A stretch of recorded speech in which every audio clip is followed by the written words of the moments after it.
జై బాలయ్య జై బాలయ్య జై జై బాలయ్య జై బాలయ్య జై బాలయ్య జై బాలయ్య మా అండదన్న నువ్వంటే అంతే చాలయ్య జై బాలయ్య జై జై బాలయ్య అమ్మా ఇవాళ మన తీర్మాన వార్తలకు మన బాలయ్య బాబు వచ్చిండులా ఆలస్యం చేయకుండా సుదబ్బారి మన బాలయ్య సారు ఏం చేసినా ఎరైట్ గానే ఉంటది.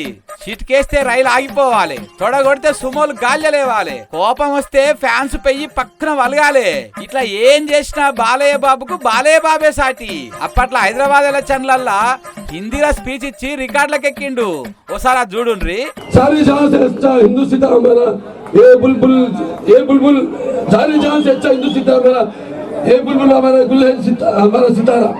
ఎట్లున్నది మన బాలయ్య బాబు స్పీచ్. ఇప్పుడు దీన్ని మించిన స్పీచ్ ఇంకోటి చూపిస్తాం, అది కూడా చూడండి. बालकृष्ण है नंदमूरी घर का नाम है और जीवन नेम है बालकृष्ण। मैं एनटी रामाराव जी का बेटा हूँ और मैं अभी फिल्म में अभिनेता हूँ।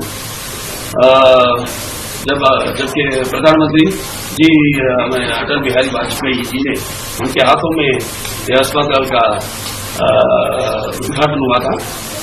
అది అట్లుంటది మరి మన బాలయ్య బాబుతోని. మొన్న కేంద్రం వాళ్ళు పద్మ అవార్డులు ఇచ్చిర్రు కదా, దాంట్లో బాలయ్య బాబుకు పద్మభూషణ్ అవార్డు ఇచ్చిర్రు. గా అవార్డు వచ్చిన సంబరంలా ఉప్పొంగిన సంతోషంలో హిందీలో గిట్ల ఇరగదీసిండు అన్నట్టు.